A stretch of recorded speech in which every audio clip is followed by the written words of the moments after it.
ओम नमो भगवते वासुदेवाय।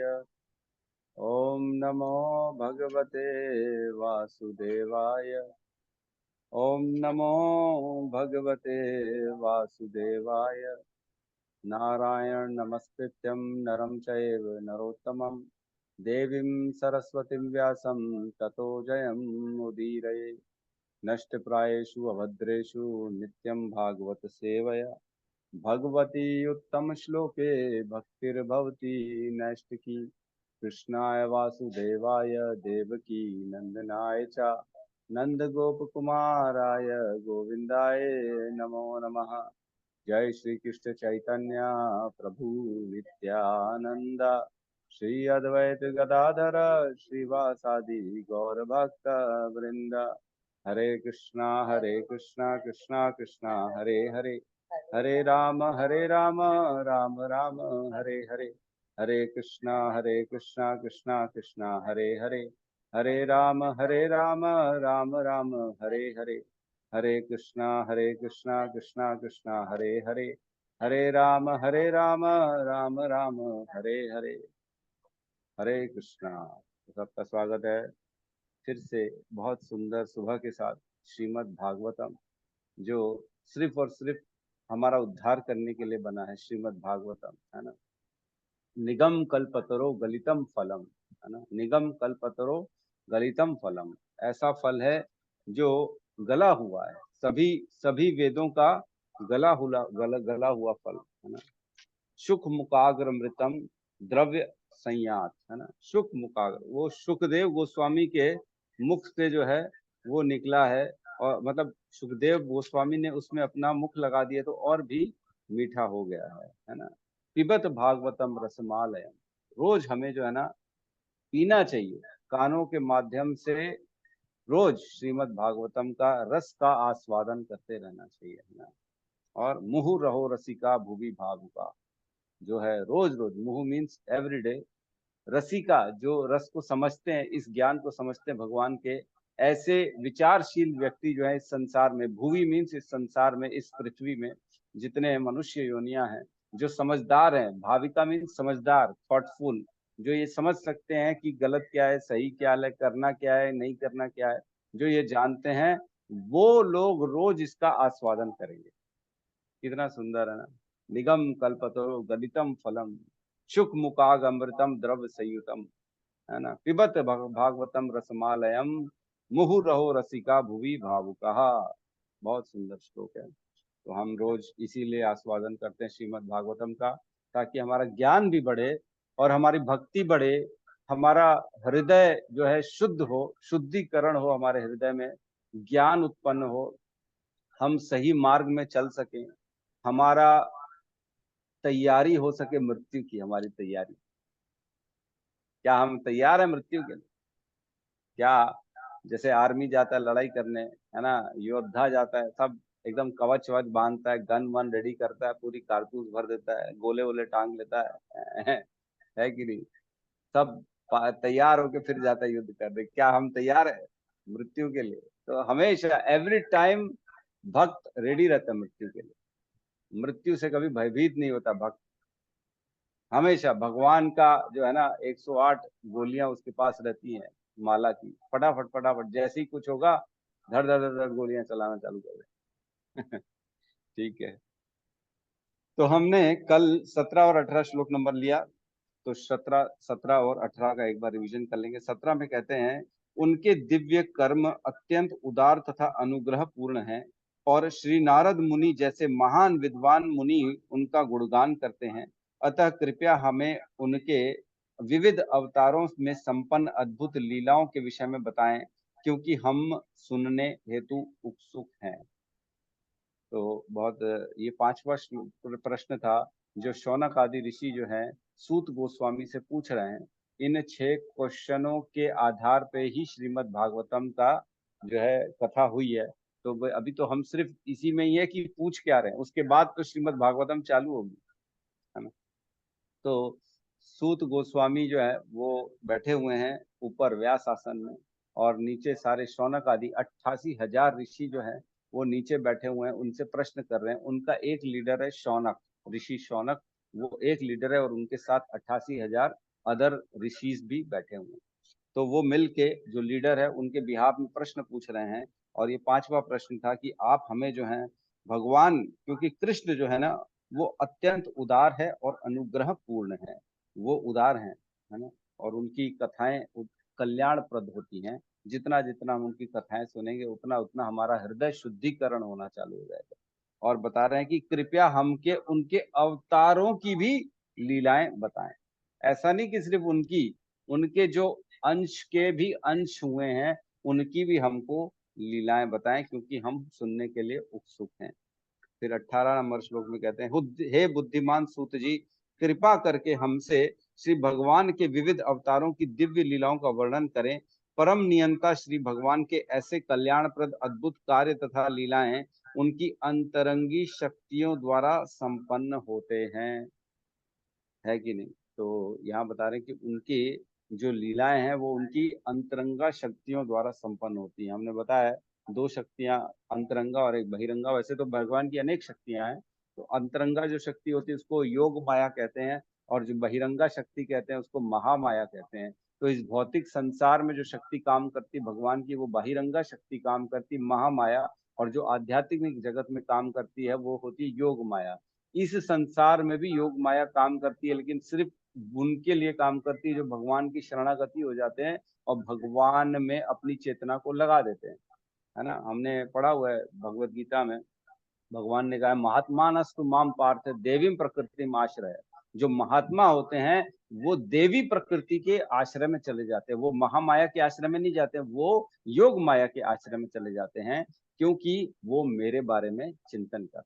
तो जैसे जैसे हम भगवान के बारे में अपने आप को समर्पण करेंगे, हमारा जो अथॉरिटी होती है ना, ऊपर का बॉस, वो चेंज हो जाएगा। महामाया से हटके हमारे ऊपर जो है योग माया आ जाएगी। और योग माया का क्या काम है? भगवान की चेतना को और बढ़ाना, हमको भगवान के पास और लेके जाना। ठीक है, तो अब हम जो है आज 19वें नंबर श्लोक में प्रवेश करेंगे। बहुत ही इंपॉर्टेंट श्लोक है ये, है ना। तो साथ में श्लोक दोहराएंगे। वयम तू न वितृप्याम वयं तु न वितृप्याम उत्तम श्लोक विक्रमे उत्तमश्लोके विक्रमे यत श्रवणताम रस ज्ञानम यत् श्रवणताम रसज्ञानम् स्वादु स्वादु पदे पदे। स्वादु स्वादु पदे पदे। रिपीट करेंगे। वयं तु न वितृप्याम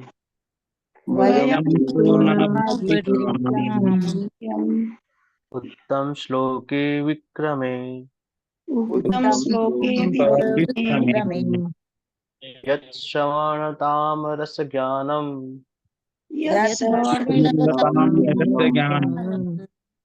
स्वादु स्वादु पदे पदे।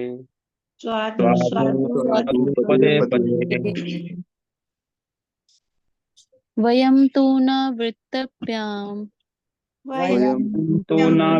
वितृप्याम उत्तम श्लोक विक्रमे उत्तम श्लोके विक्रमे यत् शृण्वताम रसज्ञानम् श्रवणताम रसज्ञानम् स्वादु स्वादु पदे पदे। स्वादु स्वादु पदे पदे। और कोई? वयं तु न वितृप्याम वयं तु न वितृप्याम तम श्लोक विक्रमे श्लोके विक्रमे यत् शृण्वतां रसज्ञानां यत् शृण्वताम रसज्ञानम् स्वादु स्वादु पदे पदे। स्वादु स्वादु पदे पदे। अनुवाद। हम उन श्री भगवान की दिव्य लीलाओं को सुनते थकते नहीं, जिनका यश गान स्तोत्रों तथा स्तुतियों द्वारा किया जाता है। उनके साथ दिव्य संबंध के लिए जिन्होंने अभिरुचि विकसित कर ली है, वे प्रति क्षण उनकी लीलाओं के श्रवण का आस्वादन करते हैं। ओम अज्ञानतिमिरन्धस्य ज्ञानाञ्जनशलाकया चक्षुरुन्मिलितं येन तस्मै श्रीगुरुवे नमः। श्रीचैतन्यमनोभीष्टं स्थापितं येन भूतले स्वयं रूपः कदा मह्यं ददाति स्वपदान्तिकं।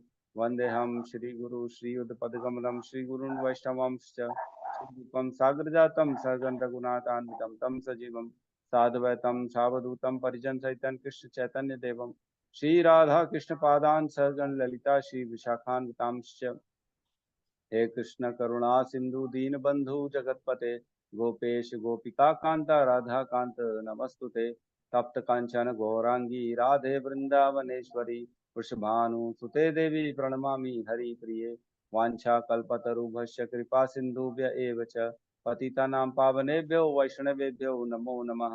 नमो विष्णुपादाय कृष्णपृष्ठाय भूतले श्रीमते भक्तिवेदांत स्वामी इति नामिने।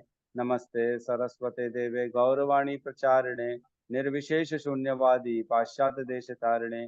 जय श्री कृष्ण चैतन्य प्रभु नित्यानंद श्री अद्वैत गदाधर श्रीवासादि गौर भक्त वृंद।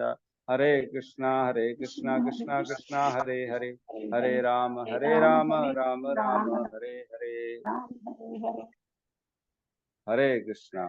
तो बहुत सुंदर श्लोक है, बहुत ही सुंदर है, बहुत ही इंपॉर्टेंट श्लोक है। 19वां नंबर बहुत सुंदर श्लोक है। इसकी व्याख्या करते हैं अपन, इसमें प्रवेश करते हैं, बहुत आनंद आने वाला है। इसमें श्लोक में कहते हैं वयम तू न वितृप्याम। वयम तू न, वयम तू न मतलब हम लेकिन नहीं, है ना। वयम मतलब हम, तू मतलब लेकिन, और न मतलब नहीं। क्या मतलब वयम तू न वितृप्याम, मतलब हो सकता है कि कोई और तृप्त हो जाए, हो सकता है, इट इज चांसेस हैं कि कोई और तृप्त हो सकता है, लेकिन हम नहीं हो सकते। यहाँ बता रहे कौन, शौनक आदि ऋषि बोले वयम तूना, वयम तूना मतलब हम तृप्त नहीं होने वाले। भगवान की यशगान की कथा सुन सुन के कोई और तृप्त हो जाए तो हो जाए, लेकिन हम नहीं होने वाले। कितना भी हमको सुना लो, हम और उसको लालसा बढ़ती चली जाएगी, है ना। आगे कहते हैं विद तृप्याम मीन्स तृप्त हो जाएंगे, ऐसा पॉसिबल नहीं है। मतलब जितना सुनते हैं उतना सुनने की इच्छा बढ़ती चली जाती है। किसकी? भगवान की कथाओं की, यश गान की, भगवान की लीलाएं, जो दिव्य कार्य भगवान ने इस धरातल पे रहते रहते किए हैं, उनको सुनने मात्र से हम जानते हैं हमारा उद्धार हो जाता है ना। श्लोक आता है 4 नंबर में भगवत गीता में। आप सब जो है म्यूट करके रखिए, ठीक है।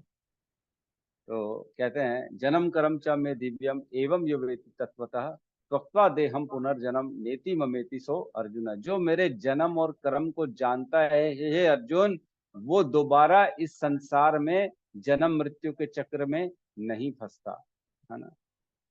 तो भगवान कहते हैं जो मेरे जन्म और कर्म को, तो कैसे जानेंगे जन्म और कर्म को? क्या कोई आसान सा रास्ता है? आसान सा रास्ता यही है कि श्रीमद् भागवतम का जितना जितना श्रवण करेंगे उतना उतना हम भगवान की दिव्य लीलाओं को समझेंगे और भगवान के जन्म और कर्म को समझेंगे। हमने अभी तो स्टार्ट किया है, लेकिन 10वें कैंटो में पूरा भगवान के जन्म का वर्णन है। किस प्रकार भगवान का यहाँ पे पहुंचते, मतलब इस धराधाम में अवतरित होते हैं, किस प्रकार उनका जन्म होता है। देवकी और वसुदेव के यहाँ पे कारागार में चतुर्भुजी रूप में भगवान आते, छोटे से शिशु चतुर्भुजी रूप में आते हैं भगवान।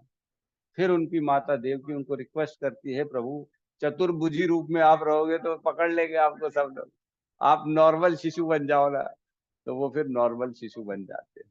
कौन? कृष्ण। तो बड़े दिव्य है। उसके पहले भगवान बोलते हैं जो है योग माया को कि हे माया, तुम एक काम करो, देवकी के गर्भ में जो मेरा भाई है बलराम, उसको शिफ्ट करो दो रोहिणी के गर्भ में। तो रोहिणी के गर्भ में शिफ्ट कर देते बलराम को।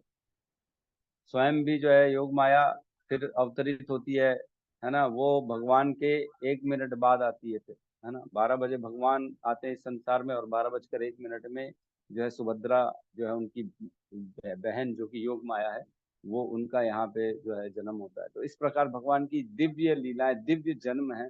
हम सब कथा अच्छे से इन डिटेल चर्चा करेंगे, तो वो 10वें कैंटो में आएगा। लेकिन कहने का मतलब है जन्म कर्म च में दिव्यम, भगवान के दिव्य होते हैं कर्म और जन्म। ये जितना जितना हम समझेंगे उतना उतना हमारा उद्धार होता चला जाएगा, और जितना जितना सुनते हैं हम उतने उतने अतृप्त होते हैं।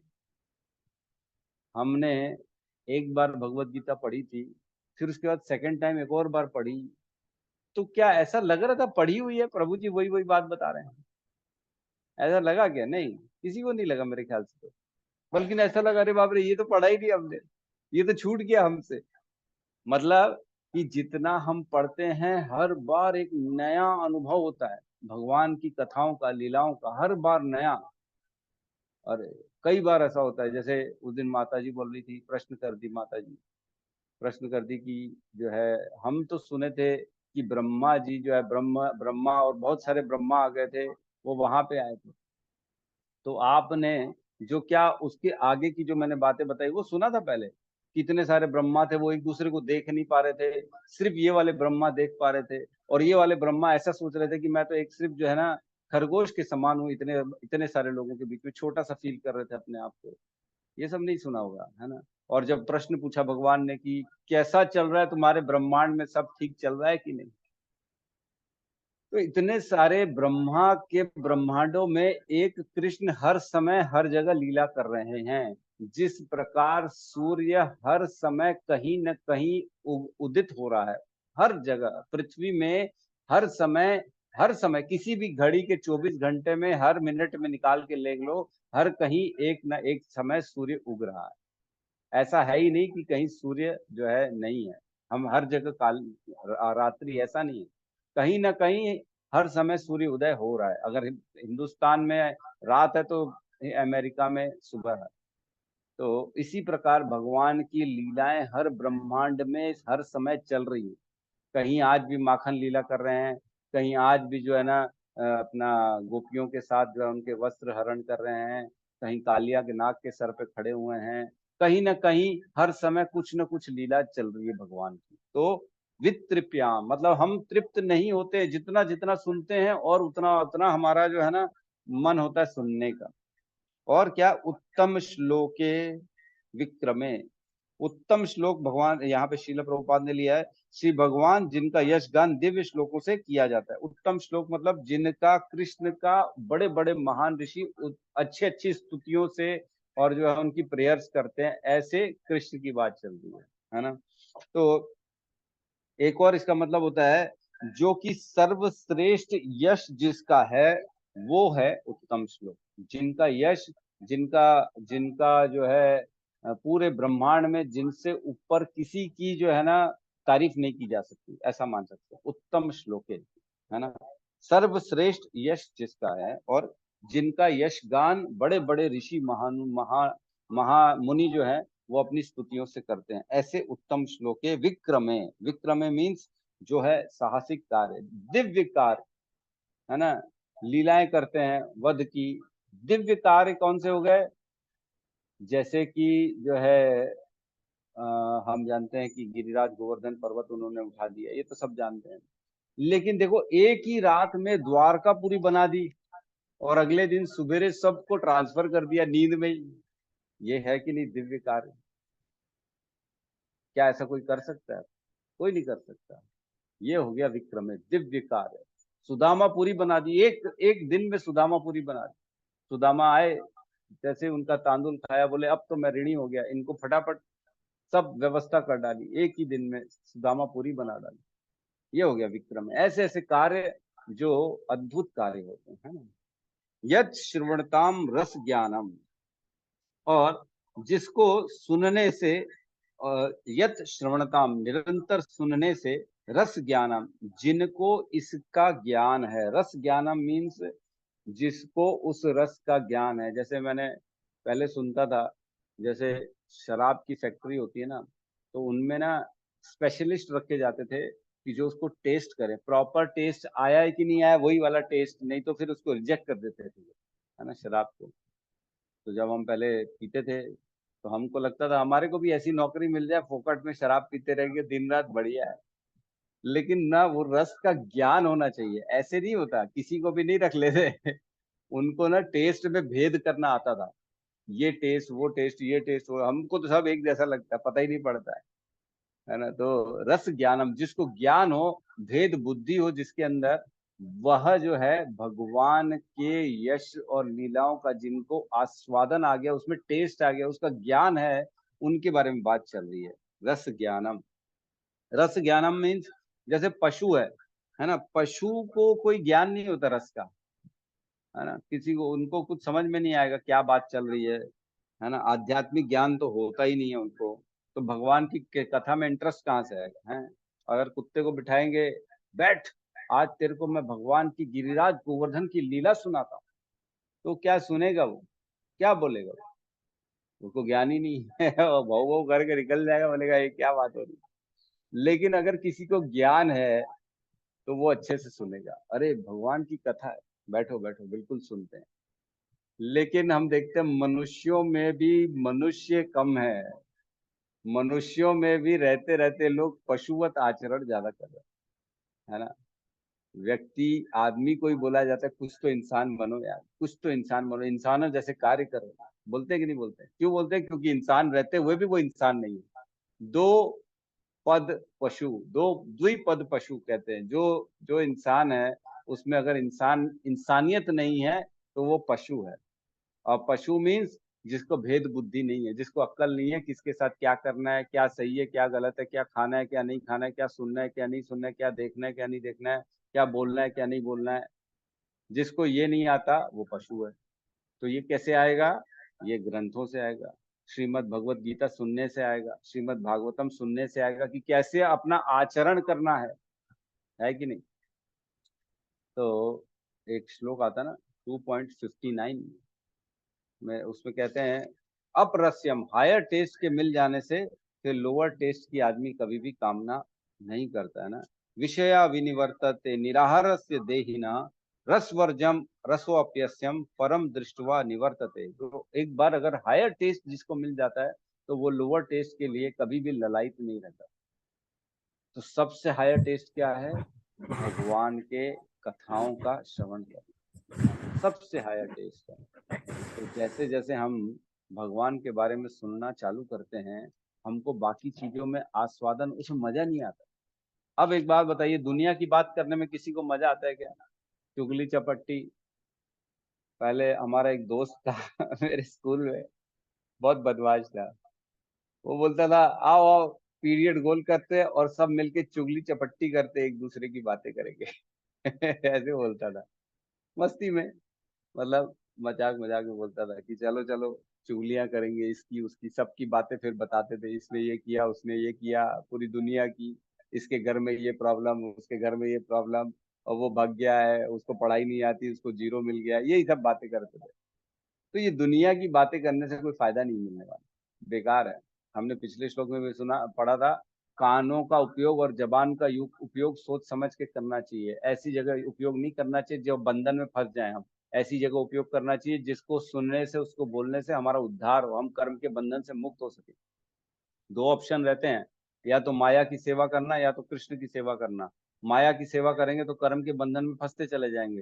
कृष्ण की सेवा करेंगे तो हम तीनों गुणों को पार होके निर्गुण होने की अवस्था में चले जाएंगे, कर्म के बंधन से छुटकारा पाते चले जाएंगे। एक चीज हमेशा याद रखना कि एकमात्र भगवान की कथा कीर्तन एक ही चीज है जो हमें मुक्ति प्रदान कर सकती है, और कोई नहीं है इस पूरे विश्व में। कृष्ण का नाम, कृष्ण की कथा सुनना और बोलना, यही एकमात्र रास्ता है जो व्यक्ति को, मनुष्य को मुक्ति प्रदान कर सकता है, और कोई रास्ता नहीं है।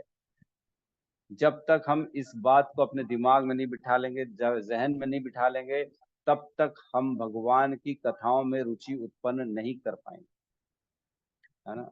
शुरू शुरू में हो सकता है रुचि ना हो, लेकिन क्योंकि मालूम है यही एक रास्ता, यही मार्ग है, और कोई जगह नहीं है निकलने की, इस जन्म मृत्यु के चक्र से पार पाने का कोई और मार्ग नहीं, कोई भी रास्ता नहीं, तब हम करेंगे, धीरे धीरे करेंगे, धीरे धीरे रुचि डेवलप होना चालू हो जाएगी। ठीक है। रस ज्ञानम मतलब ऐसी चीज जिसका ज्ञान है, जिसको ज्ञान है, वो रस का आस्वादन करने बैठता है, अपने आप को बिठाता है, अपने मन को लगाता है, जबरदस्ती लगाता है। क्यों? क्योंकि उसको ज्ञान है, उसको मालूम है भगवान की भक्ति के अलावा मेरे पास और कोई रास्ता नहीं है।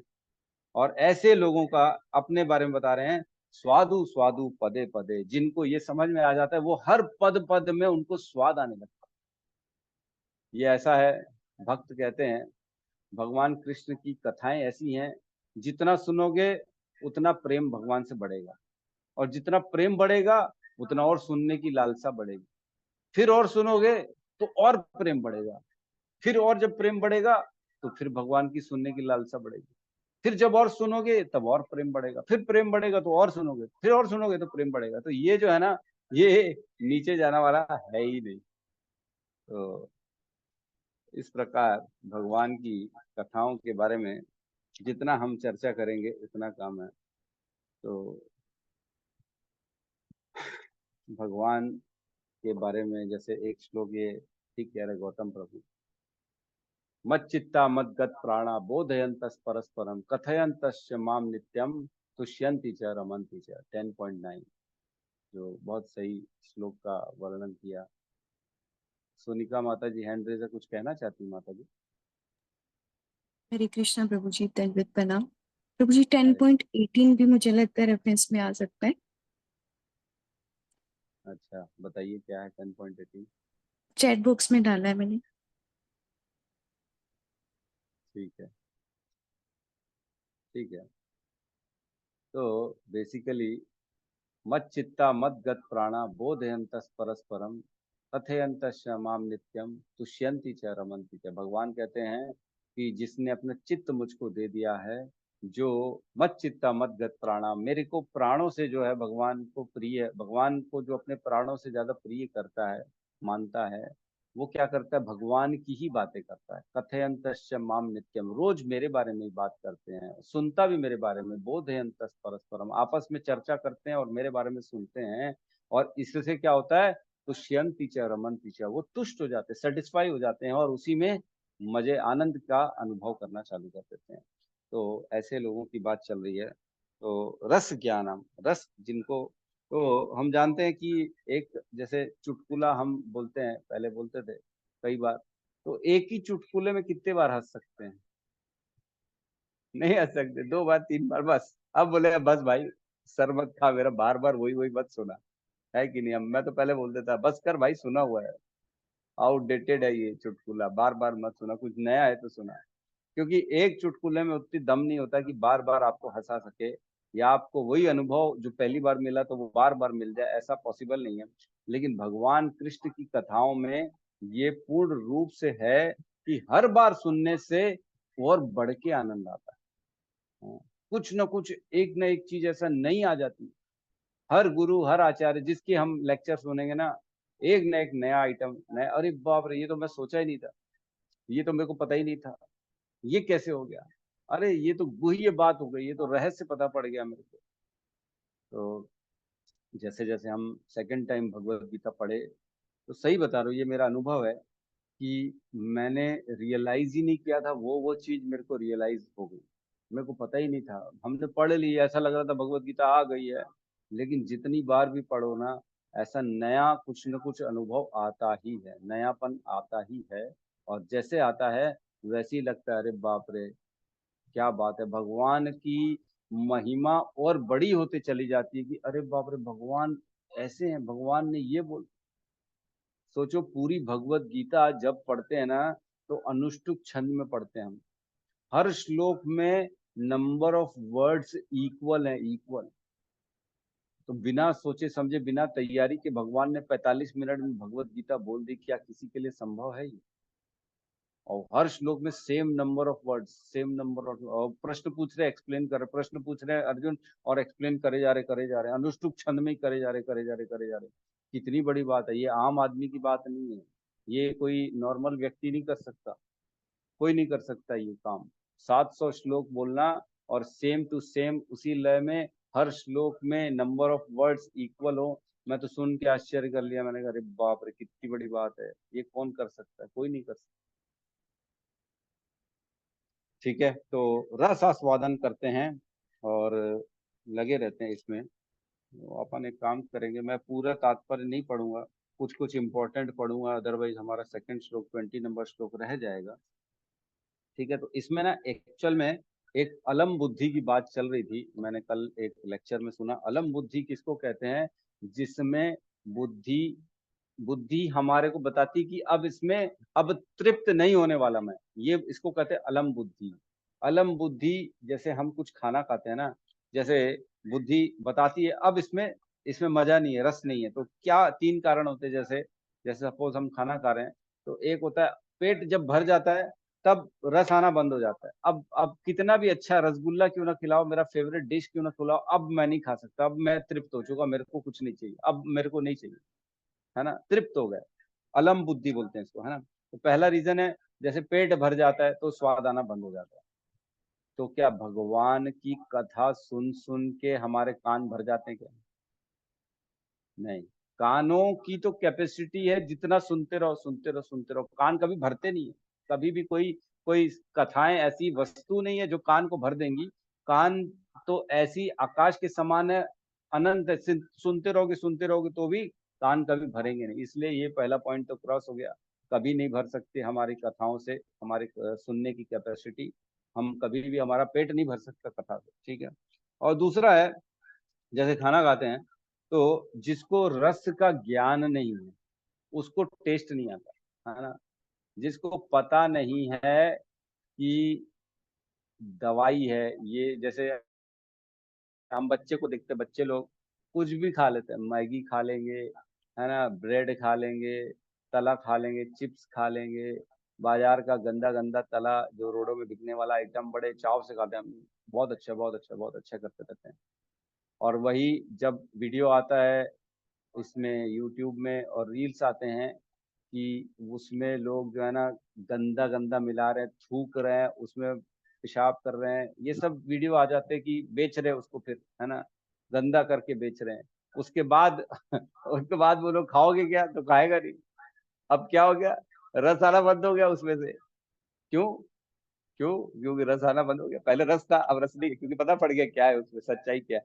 तो वैसे ही है, क्या भगवान के कथाओं का जैसे ज्ञान होता है ना, बल्कि रस बढ़ जाता है, वो और बढ़ जाता है। जितना जितना हम भगवान का श्रवण करते हैं उतना उतना रस बढ़ता चला जाता है। और तीसरा तीसरा शब्द होता है, जब जो है स्वाद ही नहीं रहे, कोई खा रहे हैं उसमें स्वाद है ही नहीं, फीका बना दिया है, मजेदार नहीं बनाया है, तो स्वाद आना बंद हो जाता है।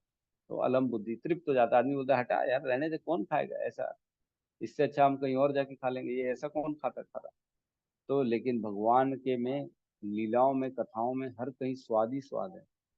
हर जगह नया कुछ न कुछ अद्भुत कार्य कर रहे हैं भगवान, दिव्य कार्य करते हैं, जिससे इंटरेस्ट बना रहता है।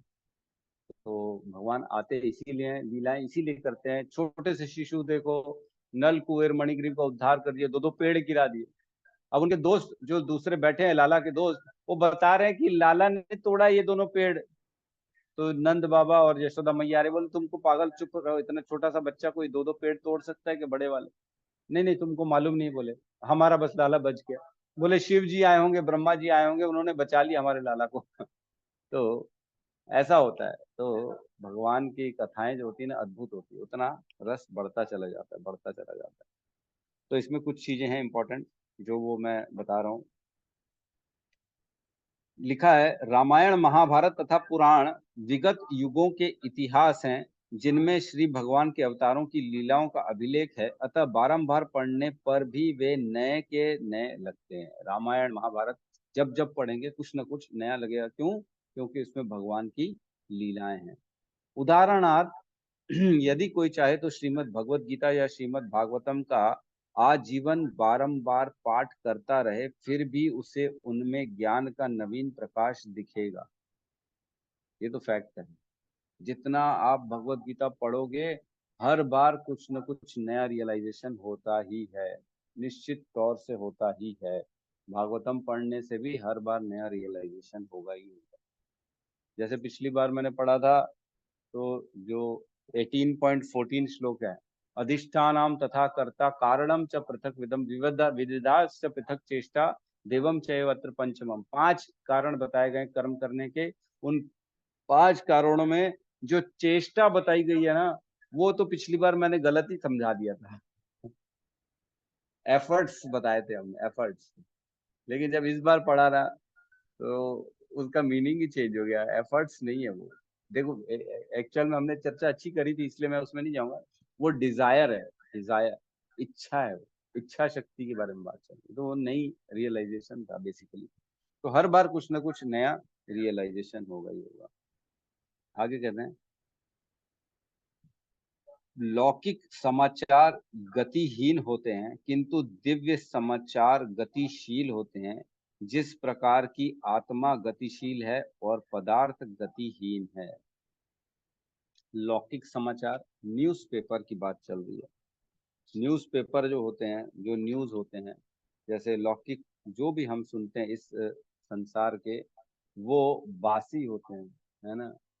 एक तो हमारे प्रभु कहते हैं कि समाचार जो होता है, न्यूज़पेपर जो होता है ना, वो पूरे संसार का इकट्ठा किया हुआ मल जो होता है वो छांट के आपके पास आपको भेजा जाता है न्यूज़पेपर। सुबह सुबह पढ़ते हैं लोग न्यूज़पेपर, और क्या पढ़ते हैं उसमें, पूरे संसार में क्या गंदा गंदा हुआ, किसके साथ क्या प्रॉब्लम हो गई, ये ऐसा वो ऐसा। जितना जो सुनेंगे हमारी चेतना भी वैसी होती चली जाती है। इसलिए हमारे इस्कॉन में बोलते हैं सुबह सुबह ये सब नहीं पढ़ना चाहिए, समाचार इन सब से दूर रहना चाहिए, क्योंकि सारी नेगेटिव इन्फॉर्मेशन रहती है और जितना नेगेटिव सुनेंगे उतना नेगेटिव होते चले जाएंगे। इसलिए लौकिक समाचार के बारे में ज्यादा चिंता नहीं करना चाहिए, दिव्य समाचार भगवान के बारे में सुनना चाहिए, ताकि हमारी चेतना जो है ना वो भी दिव्य बन जाए। ठीक है, तो एक नीचे एक कुछ लाइन के नीचे ना एक मैं लाइन पढ़ रहा हूँ। दिव्य साहित्य तमोगुण से परे होता है और इसे ज्यो ज्यो और पढ़ा जाता है त्यों त्यों यह अधिक प्रकाशवान बनता जाता है तथा इस दिव्य विषय की अनुभूति और अधिक होती जाती है। ये इंपॉर्टेंट है। दिव्य साहित्य तमोगुण से परे होता है। तमोगुण क्या होता है? तमोगुण मतलब पदार्थ का, पदार्थ के प्रति इम्पोर्टेंस। मैं अपनी इच्छा पूरी कर लूं, मेरे को इस चीज से आनंद मिलेगा, मेरे को ये चीज सुख दे देगी, मैं शायद बाहर घूमने चले जाऊंगा तो मेरे को सुखी हो जाऊंगा, मैं ये शरीर हूँ, मैं आत्मा नहीं हूँ, और कोई नहीं कंट्रोल कर रहा, मैं बस अपने आप को, अपने शरीर को, मैं जो चाहूँ वो कर सकता हूँ, मैं ब्रह्मास्मि, अहम ब्रह्मास्मि, मैं ही तो प्रभु, मैं ही ईश्वर हूँ, मेरे साथ जो घटन होगा, जो मेरे साथ जो होने वाला है उसका जिम्मेदार मैं हूँ। ये सारा है तमोगुण, तमोगुणी ज्ञान। तो जितना जितना हम संसारिक चीजों में रहेंगे उतना उतना तमोगुण बढ़ता चला जाएगा, लेकिन जितना जितना हम आध्यात्म में रहेंगे, भगवान कृष्ण के वाणी और उनके ये सब दिव्य साहित्य को पठन करेंगे, उतना उतना हम तमोगुण से परे हो जाएंगे। हम समझ जाएंगे कि छोटी छोटी चीजों में एंजाइटी नहीं लेनी है, छोटी छोटी चीजों में परेशानी नहीं लेनी है। क्यों? क्योंकि जो होना है वो तो होके रहेगा ना। कहते हैं तुलसीदास, तुलसी निर्भय होके सोए, तुलसी राम भरोसे निर्भय होके सोए, अनहोनी होती नहीं और जो होनी है सो होए। अनहोनी होगी नहीं और जो होनी है वो होके रहेगी, तो हम किस बात का टेंशन ले रहे हैं? चुपचाप आराम से मस्ती में सो, जो होना है वो प्रभु करेंगे, हम कौन होते हैं? तो ये सतोगुण के लेवल पे धीरे धीरे व्यक्ति आता है, जैसे जैसे अपने शास्त्रों को पढ़ता है। ठीक है, तो आप लोग पढ़ लीजिएगा। हम फटाफट 20वें नंबर श्लोक को ले लेते हैं, अदरवाइज वो भी नहीं हो पाएगा हमारा। साथ में दोहराएंगे। कृतवान किल कर्माणि कृत्वान किल कर्माणि सह रामेण केशव सह रामेण केशवः अतिमर्त्यानि भगवान् अतिमत्यानि भगवान् गडः कपटमानुषः। बूढ़ा गूढ़ः कपटः मानुषः। बूढ़ा मन पढ़ना है उसको, गड़ा नहीं, बूढ़ा। ठीक है, रिपीट रिपीट करेंगे। कृत्वान किल कर्माणि कृत्वान किल कर्माणि सह रमेण केशवः सह रामेण केशवः अतिमर्त्यानि भगवान् अतिमत्यानि भगवान् गुणकपटमनुषः गूढः कपटमानुष कृतवान् किल कर्माणि कृतवान् कृतवान् किल किल कर्माणि कर्माणि सह रामेण केशवः सह रामेण केशवः केशवः अतिमर्त्यानि भगवान् अतिमर्त्यानि भगवान् भगवान् गूढः कपटमानुषः गूढः कपटमानुषः मानुष कृत्वान् किल कर्माणि कृतवान् कृतवान् किल किल कर्माणि कर्माणि सह रमेण केशव सह सह रामेण रामेण केशवः केशवः अतिमर्त्यानि भगवान् अतिमर्त्यानि किमत्यानि भगवान् भगवान् गुणः कपटमानुषः। गूढः कपटमानुषः कपटमानुष अनुवाद। भगवान कृष्ण ने बलराम सहित मनुष्य की भांति क्रीड़ाएं की और इस प्रकार से प्रच्छन्न रहकर उन्होंने अनेक अलौकिक कृत्य किए, है ना। तो कृतवान किल कर्माणि, कृतवान मीन्स किए गए, जो भी कोई करता है उसको कृतवान, किल कर्माणि, किल मीन्स कौन कौन से, कर्माणि मीन्स बहुत सारे कार्य, है ना।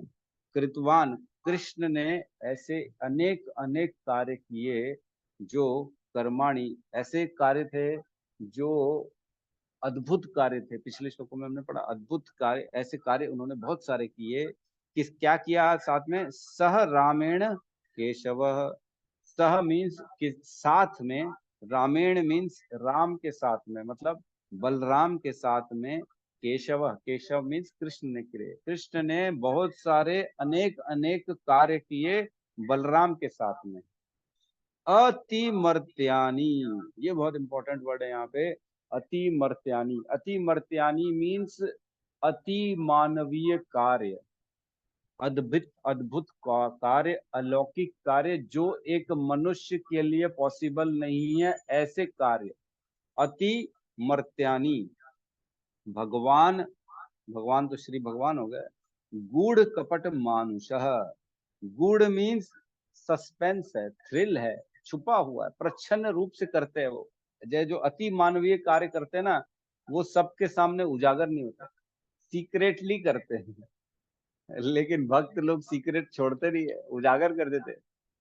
भगवान छुप छुप के करते और भक्त लोग बखान बड़ा बड़ा के करते। जितना भगवान छुपाते उतना भक्त बढ़ाते, भगवान के गुणगान हो गए। तो बेसिकली भगवान के जो कार्य होते हैं ना, वो सिर्फ भक्तों की जाति में ही उजागर हो पाते हैं। अब भक्त जो होते हैं ना, वो भगवान के अति मानवीय कार्य को भी मानवीय मानते हैं। लेकिन जो भक्त होते हैं वो जानते हैं कि भगवान ने जो अति मानवीय कार्य किए वो इसलिए क्योंकि वो भगवान है, और बड़ा बड़ा के बताते हैं, है ना। गोवर्धन लीला, पूतनावध, कालिया दमन, कंसवध, है ना, मुष्टुक और चांडुक, यही दो नाम था ना जो जिनसे लड़ाई हुई थी भगवान की। मुष्टिक और चांडुक, यही नाम था मेरे ख्याल से। जो कंस बुलाता है ना कृष्ण को, बोले इन दोनों के साथ अब युद्ध करो, वो मल युद्ध में पहलवान थे उस समय के एकदम, और उनके साथ कृष्ण और बलराम को लड़वा देते हैं। पूरे जो है गोकुलवासी रो रहे थे कि इनके सामने हमारा छोटा सा लाला कृष्ण क्या मारेगा, 11 साल के कृष्ण हैं, वो क्या इतने बड़े बड़े एकदम जो विशाल शरीर वाले योद्धाओं को कैसे युद्ध में मारेंगे। तो भी भगवान कृष्ण और बलराम ने उन दोनों को पटक पटक के मार दिया। कंस, सोचना चाहिए हमको, जिसने बड़े बड़े असुरों को अपना दास बना लिया था, हरा दिया था। इतने सारे जो भगवान को मारने आए थे, तृणावत, है ना, और ये लोग सब जो जो वो सब कंस के दास थे, पूतना, वो लोग दास थे। कंस इतना इतना तेज था, उसके बाद इतना पराक्रमी था, उसने सबको दास बना के रखा था, उसको भी कृष्ण ने मार दिया। तो देखा जाए तो अति मर्त्यानी है, किसी भी मनुष्य के लिए पॉसिबल नहीं था, लेकिन यह भगवान। तो ऐसे ऐसे कार्य किया उन्होंने। गूढ़ कपट मानुषः, गूढ़ मीन्स कॉन्फिडेंशियली किया, कपट मानुषः मीन्स मनुष्य के रूप में भगवान थे, मतलब कपट कर रहे थे मनुष्य का रूप धारण करके, है ना। कपट मीन्स छल, छल रहे थे हमारे को। मनुष्य के रूप में आए हो, मनुष्य के समान तो दिख रहे हो, मनुष्य के समान तो उठ बैठ रहे हो, लेकिन मनुष्य हो नहीं, कपट हो रहा है ये, है? छल हो रहा है हमारे साथ, है कि नहीं। बड़ा देखो, भगवान ऐसे हैं जिनको जनवाना चाहते वही जान पाते हैं कि ये भगवान। वही विश्व रूप अर्जुन को भी दिखाया, वैसे ही विश्व रूप सेम दुर्योधन को भी दिखाया, लेकिन दुर्योधन समझ न पाया। वो बोला जो है ग्वाला है, मेरे साथ छल कर रहा है, जादू दिखा रहा है मेरे को, रुक जा, मैं अभी तेरे को बेड़ियों से बांधता हूँ। दुर्योधन ऐसे बोल रहा था, और वहीं अर्जुन हाथ जोड़ के खड़े हो गए, बोले आपका दर्शन पाके तो मैं जो है तृप्त हो गया। आपका स्तुति तो देवता कर रहे हैं, शिव कर रहे हैं, ब्रह्मा कर रहे हैं, नारद कर रहे हैं, असील कर रहे हैं, व्यास कर रहे हैं, और मैं बड़ा धन्य हो गया आपका ये दर्शन पाके। तो अति मानवीय कपट रूप में भगवान जो है ऐसे ऐसे कार्य करते हैं। तो ये एक्चुअल में जो है ना, शौनक आदि ऋषि बता रहे हैं कि हम तैयार बैठे हैं इतना सुनने के लिए। हमको मालूम है, हम जानते हैं कि वो आए थे बलराम के साथ, उन्होंने अलग अलग लीलाएं करी। हम we are ready to listen, हम सुनने के लिए तैयार हैं। आप प्लीज बस बोलना चालू करिए और हम भगवान की ये कथाएं सुनेंगे, उतनी उतनी कथाएं सुनेंगे। ठीक है, तो इसमें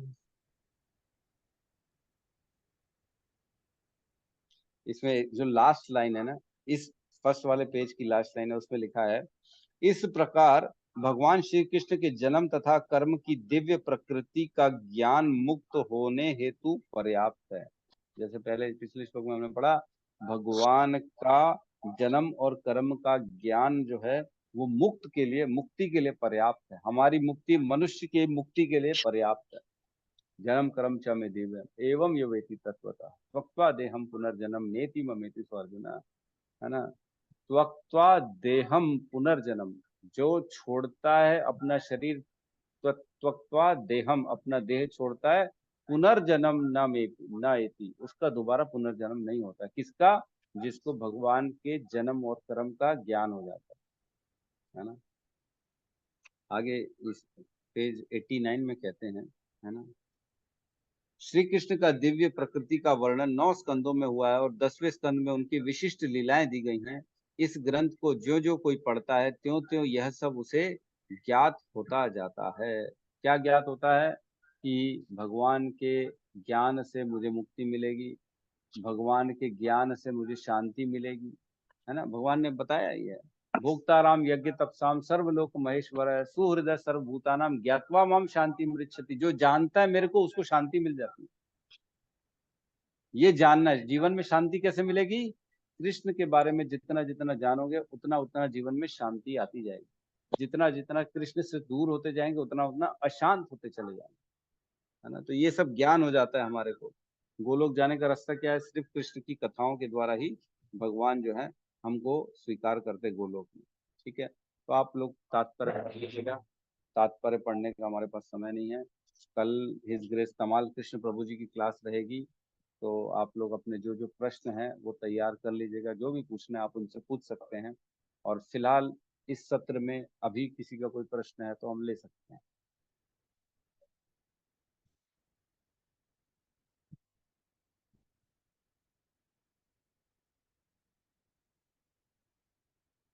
यस, रघुनाथ दास जी पूछिए। हरे कृष्ण प्रभु जी, धन्यवाद, प्रणाम। हरे कृष्णा, धन्यवाद, प्रणाम। प्रभु जी, कल गुरु पूर्णिमा था तो मैं कुछ बोल नहीं पाया था, कल रास्ते में था, मंदिर जा रहा था। तो आपको बहुत बहुत हाँ, शुभकामनाएं प्रभु जी, बहुत बहुत धन्यवाद हमारा इस प्रकार मार्गदर्शन नित्य प्रतिदिन करने के लिए। हम आपके बहुत आभारी हैं, कृतज्ञ करते हैं प्रभु जी।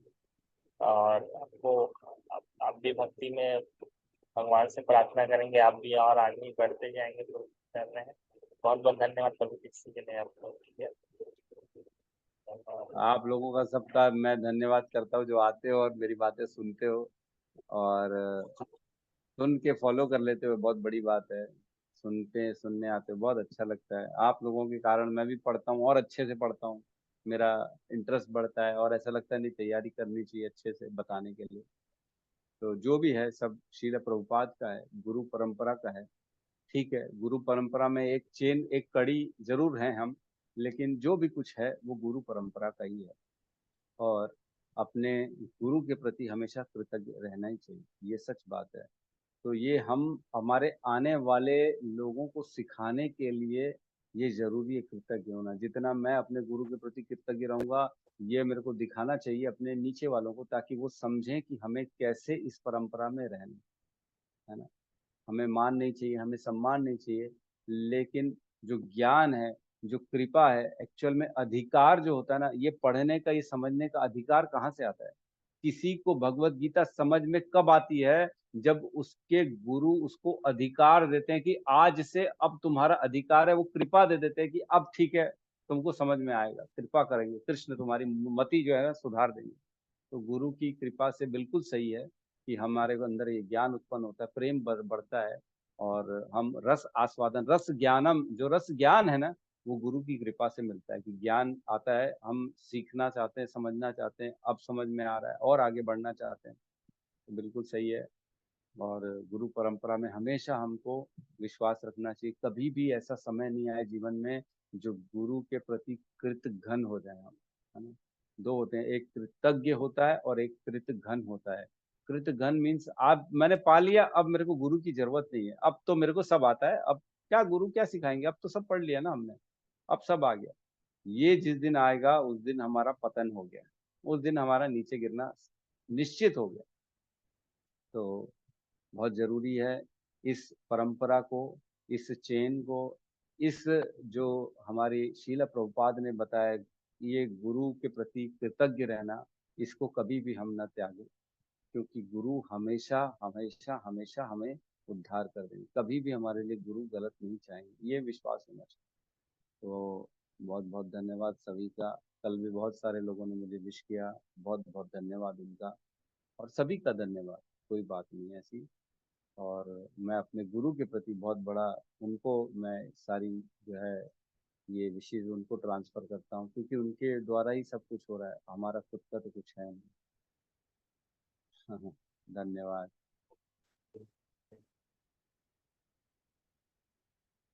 आप लोग सब हैं, कहते हैं गुरु तब गुरु है जब उसके पास शिष्य है ना।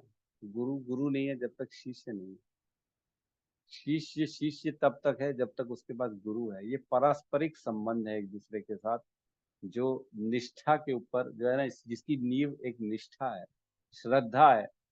गुरु की श्रद्धा रहती है, शिष्य की श्रद्धा रहती है गुरु पे, और गुरु कृपा अपने शिष्य पे हमेशा, वो भी जो है विश्वास करते हैं, तब जाके ये संबंध पारस्परिक आगे बढ़ता है। जी माला माता जी कुछ कहना चाहती हैं? हरे कृष्ण प्रभु जी, दंडवत प्रणाम। हरे कृष्णा।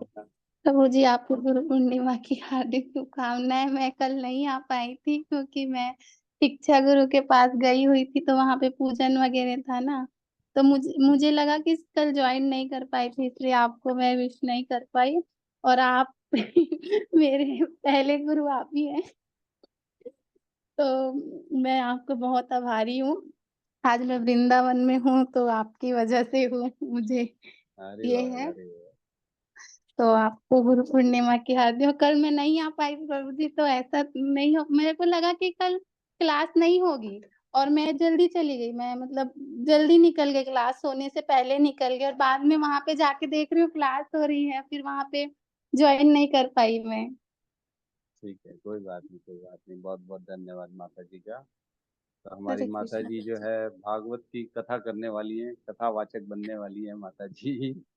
इनकी कथाएं कब से चालू होने वाली हैं आपकी कथाएं?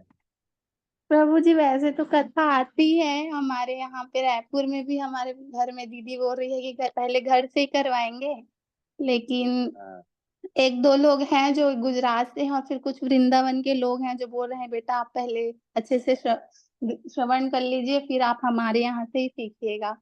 और ब्रज में तो ऐसे बहुत लोग हैं जो मुझे बोलते हैं कि आप हमारे घर से करिए। तो अभी चल रहा है, याद चल रही है कथा, वही रीडिंग हो रहा है फिर से रिपीट, और भजन वगैरह का तैयारी चल रहा है गुरु जी, कीर्तन वगैरह का। चलो बढ़िया बढ़िया, बहुत शुभकामनाएं हमारी आपके साथ। धन्यवाद बहुत प्रभु बहुत जी। धन्यवाद, धन्यवाद। यस अभिजीत प्रभु कहिए क्या कहना चाहते हरे कृष्णा प्रभु जी, दंडवत प्रणाम। हैं?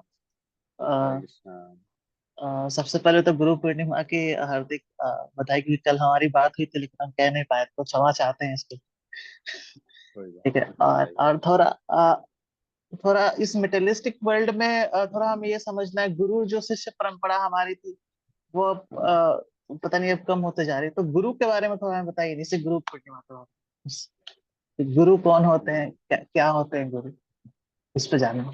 देखिए अब अभी क्या है हमारा जो है ना समय 6 से 7 रहता है, तो ये सिर्फ थोड़ा सा क्लैरिटी का रहता है, लेकिन जो हाँ आपने थोड़ा, प्रश्न हाँ पूछ लिया ना, ये प्रश्न विस्तार वाला प्रश्न है। गुरु के बारे में हम क्या 2-5 मिनट में बता नहीं सकते, बहुत डीप है गुरु का चर्चा। तो इसके अच्छा लिए मैं आपको 1-2 वीडियोस भेज दूंगा, है ना, वो ठीक आप है प्रभु जी। जो है सुनेंगे तो उससे आपको सारी चीज क्लियर हो जाएगी। गुरु कौन होना चाहिए, कैसे होना चाहिए, क्या गुण होने हम्म चाहिए, क्या हम्म। चर्चाएं होनी चाहिए, गुरु की शिष्य के बीच में संबंध कैसा होना चाहिए, शिष्य को गुरु का चुनाव कैसे करना चाहिए, ये सारी हम्म, चीजों का एक वीडियो जो है ना आपको मैं भेज दूंगा, आप उसको चर्चा कर लीजिए, उसको देख लीजिए।